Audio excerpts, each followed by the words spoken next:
France Info. Bonjour Gilles Bonnefond. Bonjour. Président de l'Union des syndicats de pharmaciens d'officine. Vous êtes pharmacien à Montélimar. Merci d'être avec nous. Sur France Info, vous dévoilez une enquête sur la vaccination en pharmacie. On va revenir sur les résultats dans un instant. D'abord, je vais vous citer Jean Castex, le Premier ministre, qui dit aux Parisiens « Les pharmaciens seront les soldats de la vaccination ». Qu'est-ce que vous en pensez de ces mots ? Je pense qu'il a raison. On avait dit que quand on devait vacciner, le réseau pharmaceutique qui a une grande densité, qui est présent sur tous les territoires, qui ont l'habitude d'injecter, puisqu'on a fait ça avec le vaccin grippe avec un grand succès, puisqu'on a réussi à faire remonter le taux de vaccination contre la grippe, parce que les patients trouvent ça extrêmement simple, extrêmement facile, et ont confiance en leurs pharmaciens. Donc on a dit simplement, bien écoutez, pour la vaccination Covid, on est là, et on peut injecter, nous, à peu près 1 million 2 de doses toutes les semaines.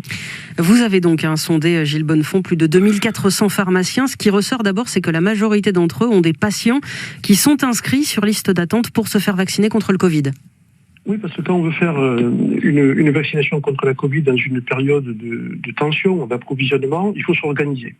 S'organiser, ça veut dire qu'il ne faut pas laisser des doses dormir dans les frigos. Ce qui est important, c'est dès qu'on reçoit les doses, de les injecter. Donc, qu'est-ce qu'ont fait les pharmaciens ? Ils ont fait des listes d'attente en prenant les critères d'éligibilité des patients. Et donc, on a, à travers cette enquête, vu que 900 000 personnes étaient déjà en attente sur des listes des pharmaciens qui étaient entre 50 et 74 ans avec risque de comorbidité. Et on avait pratiquement 500 000 patients en attente pour ceux qui avaient plus de 75 ans et qui souhaitaient se faire vacciner avec l'AstraZeneca. Donc nous, 1,4 million de patients qui sont en attente, ça veut dire que dès qu'on va recevoir les doses, ce qu'on a réussi à avoir cette semaine, 2 flacons, dont à peu près 22 patients, eh bien on va pouvoir injecter les doses de suite, mais on n'aura pas épuisé cette liste d'attente qui continue à grossir au fur et à mesure que les patients entendent que les vaccins arrivent en pharmacie. Vous manquez encore de doses ? Ah oui, c'est une catastrophe. Pour l'instant, en fait, on n'a pas démarré. Il n'y a que 18 départements où les pharmaciens ont reçu un flacon, qu'ils ont injecté pratiquement de suite. Heureusement d'ailleurs, puisque le lundi, il y avait la suspension pendant 4 jours, ça ne nous a pas facilité la tâche. Là maintenant, on reçoit les 2 premiers flacons pour toutes les pharmacies. 95% des pharmacies ont commandé des flacons et on les a reçus hier ou aujourd'hui et on les aura injectés avant la fin de la semaine. On parlait, vous évoquiez à l'instant, Gilles Bonnefond, la suspension temporaire du vaccin AstraZeneca avec les interrogations qu'il y a eu autour de ce vaccin contre le Covid. Est-ce que depuis, vous avez des patients qui disent aux pharmaciens qu'ils refusent de se faire vacciner avec ? Alors, des refus secs, très peu, assez rares. Par contre, des questions en disant qu'est-ce que vous en pensez, qu'est-ce que vous avez vu à travers ces risques de thrombose, etc. Donc, on a beaucoup de questions et c'est là où c'est très intéressant d'avoir son propre pharmacien, son propre médecin, plutôt que de se vacciner dans des centres, parce que c'est plus facile d'écouter les arguments scientifiques donnés par son professionnel de santé habituel que d'écouter éventuellement des rumeurs sur les effets secondaires de ce vaccin. Ce vaccin il est efficace à 85%, il protège, regardez les Anglais, tout le monde court derrière les doses pour en avoir, et sur les aléas thérapeutiques, on ne sait pas si c'est lié au vaccin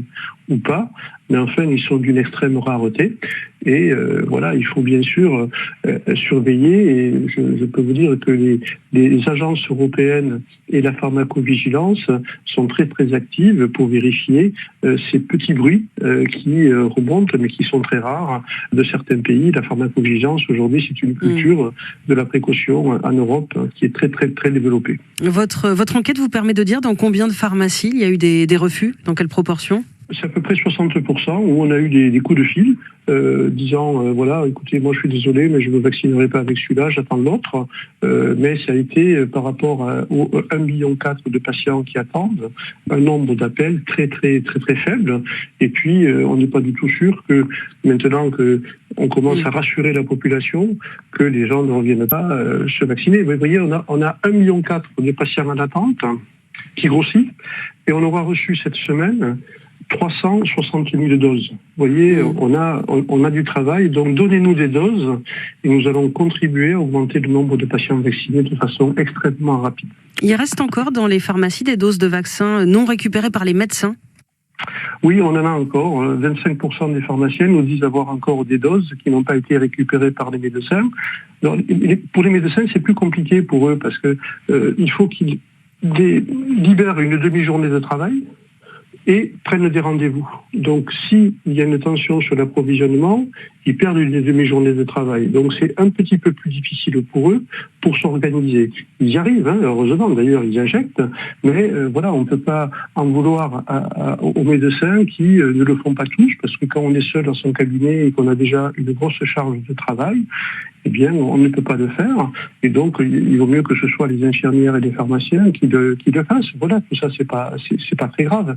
Mais ce qui est important, et je crois que c'est un message à la fois du président de la République, Olivier Véran, et également renforcé par Jean Castex tout récemment, c'est aucun stock dormant dans les frigos. C'est pas le frigo qu'il faut vacciner. Ce sont les patients. Parce que les patients attendent des doses. Et plus on est vacciné tôt, plus on sortira de cette crise. La vaccination élargie dès samedi à tous les plus de 70 ans. C'est l'annonce d'Emmanuel Macron hier. Ça va dans le bon sens, ça, pour vous, Gilles Bonnefond ? Oui, ça va dans le bon sens. Là, on descend l'âge de 5 ans. Donc ça va permettre de vacciner encore plus facilement les patients éligibles. Et très rapidement, mi-avril, on va encore certainement élargir. Et tous les 55 ans, certainement pourront être vaccinés, qu'ils aient un risque de comorbidité ou pas. Et ensuite, on va commencer certainement à cibler des populations qui travaillent dans des contextes qui peuvent être hyper contaminants, comme les enseignants, etc. Donc voilà, on va petit à petit, en fonction de l'arrivée des doses et du type de vaccin, élargir la vaccination, et ce sera encore plus simple pour nous, que ce soit les médecins, les pharmaciens ou les infirmiers, de vacciner. Ce sera encore plus facile pour nous, et notamment pour les médecins, pour organiser leurs rendez-vous, parce que le volume de patients sera beaucoup plus important. Parlons-en des types de vaccins, et ce sera ma dernière question. Pour l'instant, vous, pharmaciens, vous vaccinez avec AstraZeneca.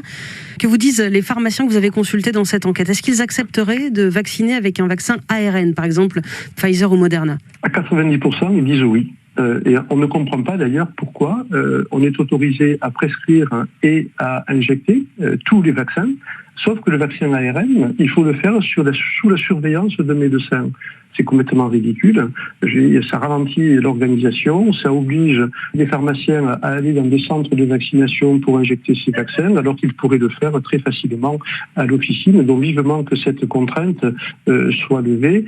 Voilà, ou on fait confiance au vaccin, ou on ne lui fait pas confiance. Merci beaucoup Gilles Bonnefond, président de l'Union des syndicats de pharmaciens d'officine. Merci d'avoir répondu à notre invitation sur France Info. Vous nous le dites, vous avez, vous pharmaciens, environ 1 400 000 patients inscrits sur liste d'attente pour se faire vacciner. Laissez-nous vacciner, on ne vaccine pas les frigos, il ne faut pas laisser des doses y dormir. C'est votre message sur France Info.